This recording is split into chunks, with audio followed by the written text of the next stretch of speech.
Hola, somos el Grupo Quito del Clúster de Educación Popular. Estamos haciendo este video como contribución a la sesión de glosario multivocal Giro Educativo. Queremos partir de una pregunta que va a marcar toda nuestra intervención. ¿Qué condiciones institucionales soportan o reproducen las relaciones entre arte y educación en nuestro contexto? Para desglosar esa pregunta, queremos referirnos a las instituciones que creemos que generan mucha influencia en las relaciones que podemos hacer entre arte y educación. Queremos referirnos a la escuela y sus disputas por la educación intercultural bilingüe. Queremos referirnos a museos y su trayectoria en educación eh, en museos.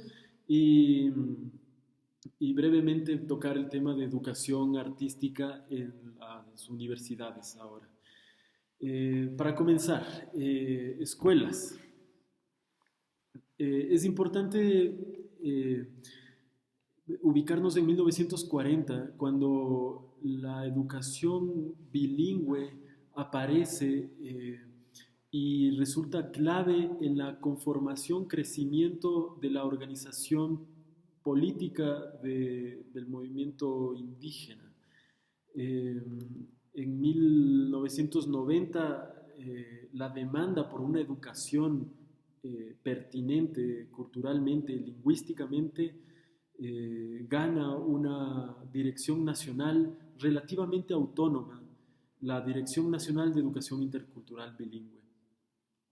Hay que tener en cuenta que somos un estado plurinacional, 14 nacionalidades y 20 pueblos indígenas, convivimos, eh, y el aparecimiento de esta dirección representa una serie de aprendizajes educativos que no están muy bien documentados, pero que de manera general podemos decir que se genera una serie de actividades educativas, currículum, material educativo, eh, que por primera vez se enfrenta a la diversidad lingüística del Ecuador, que por primera vez se articula la escuela con el trabajo campesino y con las prácticas agrícolas en la ruralidad.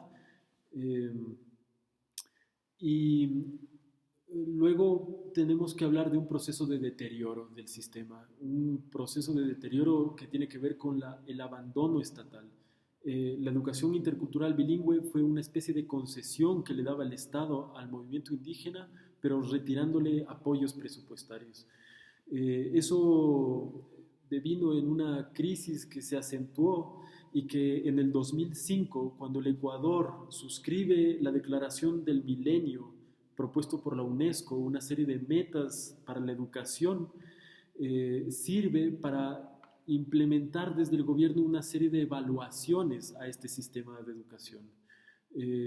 Una serie de evaluaciones descontextualizadas, eh, que finalmente se ha dirigido a escuelas interculturales bilingües en comunidades indígenas, a escuelas comunitarias en el campo, en la ruralidad, a escuelas que practican pedagogías alternativas, eh, escuelas unidocentes, con la excusa de generar un gran sistema eh, masivo de equipamiento tecnológico de punta, de educación completa de 5 a 18 años. Se comienzan a evaluar y a cerrar todas estas pequeñas experiencias. eh, el país, existen 21.000 establecimientos educativos. Algunas fuentes dicen que en este proceso de evaluación y de cierre han, han cerrado 5.770 escuelas. La cumbre agraria realizada en julio del 2016 en Quito habla de que cerca de 14.000 escuelas comunitarias, indígenas, unidocentes, están siendo hostigadas dentro de este proceso de evaluación. Estamos hablando de cerca del 44% de la población estudiantil. Queremos partir con esta problemática porque eh, ¿cómo pensamos educación artística en nuestro contexto intercultural, multicultural, plurinacional. Por otro lado, mientras se cierran escuelas interculturales a nivel nacional, se exige que todo el sistema transversalice instituciones de educación formal y no formal de todos los niveles, tienen que transversalizar la cuestión intercultural. Esto le plantea un reto que antes no tenía. Los educadores artísticos, las escuelas de arte no se han planteado hasta el momento cómo hacer una educación artística intercultural. Ese es el primer punto que queríamos dibujar. El siguiente punto tiene que ver con educación en museos. Sí, y para llegar a ese punto tendríamos que ver la base de los procesos que se han generado en el país y es el Museo Nacional del Banco Central, que surge como la mayor parte de los museos de la región en torno a esta idea del patrimonio y de la identidad y la consolidación de la identidad nacional.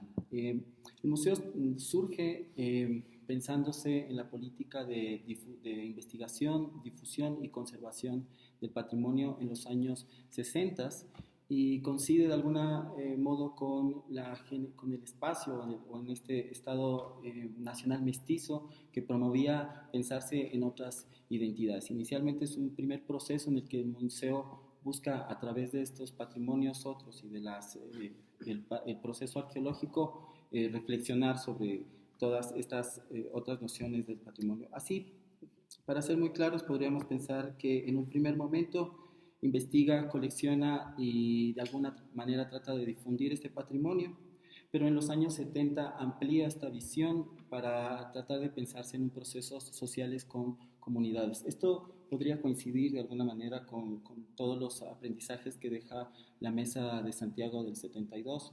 En el museo se retoma este aprendizaje para el año 78, casi finales de los 70, en torno a la creación del primer departamento educativo en el museo, que es el pionero en los departamentos educativos en el Ecuador, dentro de una institución museo. Y en torno a eso, entre los 70s y 80s, promueve dos grandes programas. Por un lado, el programa de difusión del patrimonio en otros espacios, hacia otros ejes de la nación, y con eso generó el proyecto del Bus Museo, que era básicamente llevar museos y las famosas valijas viajeras que tenían ciertos elementos del museo a diversas comunidades rurales.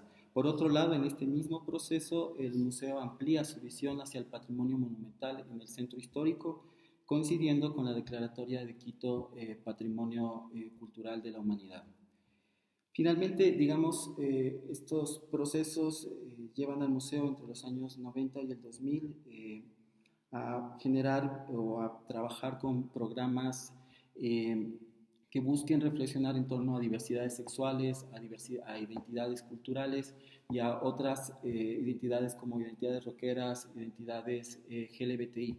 Esto también se ve reforzado por el proceso que en los años 90 nos encontramos dentro de este proceso del proyecto del Estado pluricultural. Y finalmente habría que decir que todos estos pequeños hitos en torno a la consolidación del proceso educativo en el museo contribuyen a la profesionalización de ciertos sectores y ciertos programas también que se hacen en el museo y que posibilitarán nuevas estrategias en otros espacios, en otras instituciones o van a influenciar finalmente a otras instituciones, ¿no? Sí.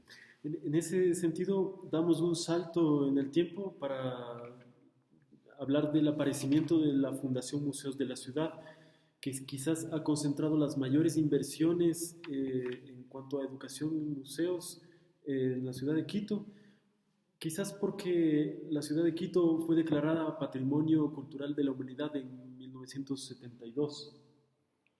Y, y a raíz de esto, un poco tarde, en 1990, aparece un gran interés por la conservación, restauración del patrimonio material, principalmente de herencia hispana, que, que está acompañada por una campaña de turismo de la ciudad y por varias acciones de gentrificación, expulsión y control del comercio popular que en la ciudad de Quito mayoritariamente es indígena. Hay que entender de esa manera el nacimiento de la Fundación Museos. Sin embargo, entre la administración 2011-2015 más o menos, la Fundación Museos generó ciertas experiencias que son bastante interesantes para pensar la relación arte, educación, comunidades, que las voy a enlistar muy brevemente. Reestructuración del premio Mariano Aguilera, que tradicionalmente fue un premio de alcance nacional para las bellas artes. La Fundación Museos le dio un giro hacia la investigación artística, hacia la investigación en educación artística y hacia la creación de propuestas de mediación educativa. De manera inédita, una beca generaba estos apoyos. La creación de mediación comunitaria como un departamento multidisciplinar que trabajaba entre las agendas de los museos, la educación y las comunidades en el territorio.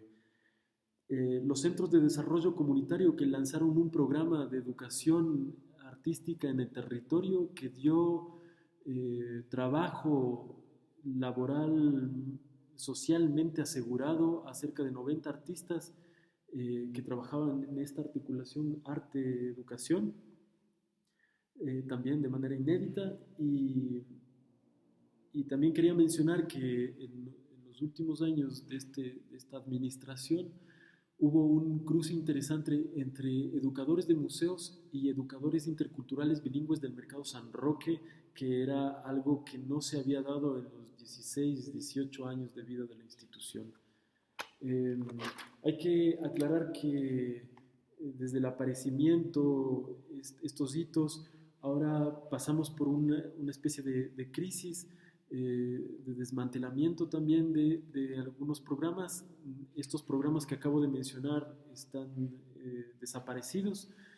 El Centro de Arte Contemporáneo ha cambiado el nombre de su departamento educativo a la denominación de Transferencias del Conocimiento, lo cual nos da una idea del retroceso. Y en un campo más ampliado, tenemos que decir que en 8 años de gobierno han pasado 9 ministros de cultura, lo cual no da sostenibilidad ni ha permitido que cristalicen algunos programas educativos en el mismo Museo Nacional que se veían venir de manera interesante. Nada de eso ha logrado cristalizar. Sí, y finalmente en el contexto universitario, que es un punto muy, muy corto que habría que profundizar en otros momentos, habría que nosotros quisiéramos ubicar cómo la propia práctica docente de la educación artística y de la práctica en las universidades está dada por los exgraduados artistas de las propias universidades. Es decir, que la profesionalización en la educación artística no se ha dado, es más bien una actividad reciente en el Ecuador. No existen espacios donde las universidades no tienen en este momento unos programas de educación artística específicos para profesionalizar a los docentes. Entonces es más una labor llevada en la práctica propia del trabajo docente. Y por otro lado, que es muy interesante, que ha habido un cambio los últimos 5 a 7 años en el currículum de las propias universidades, y ha sido implementar la materia de educación artística en un proceso que se lee un poco más por la propia respuesta que tiene que dar la universidad de frente a la apertura en el campo profesional que se ha dado con la obligatoriedad que hay ahora de la materia de cultura estética que se da en los colegios y en las escuelas. Eso ha abierto un campo de trabajo que finalmente ha generado o ha aportado a la reflexión de la necesidad de ubicar la educación artística dentro de la universidad. Es un proceso un poco más complejo, finalmente, pero que va de la mano, ¿no?, con todos estos otros elementos que dentro de las escuelas y colegios también se ven como una necesidad. ¿Quién debe dar educación artística? Si profesores parvularios o realmente artistas, ¿no? Y entonces eso lleva a la reflexión en la universidad y se abre este campo. Ok, quisiéramos cerrar esta intervención con dos comentarios, igual muy generales. Eh, el primero tiene que ver con si podemos realmente pensar un giro educativo en nuestro contexto, en los términos que se ha venido discutiendo en Europa principalmente. Mucho del trabajo curatorial ha sido leído como una importación de discursos en boga. Eh, y en nuestro contexto nos preguntamos si más bien las prácticas artísticas, eh, más allá de recurrir a metodologías o conceptos del campo educativo, se podrían plantear ciertos compromisos más bien con las luchas sociales por lo educativo que son vigentes y que son urgentes en este momento, eh, y con el rol de las instituciones culturales en el territorio. Quizás un giro educativo sería un giro hacia esas luchas y esas problemáticas.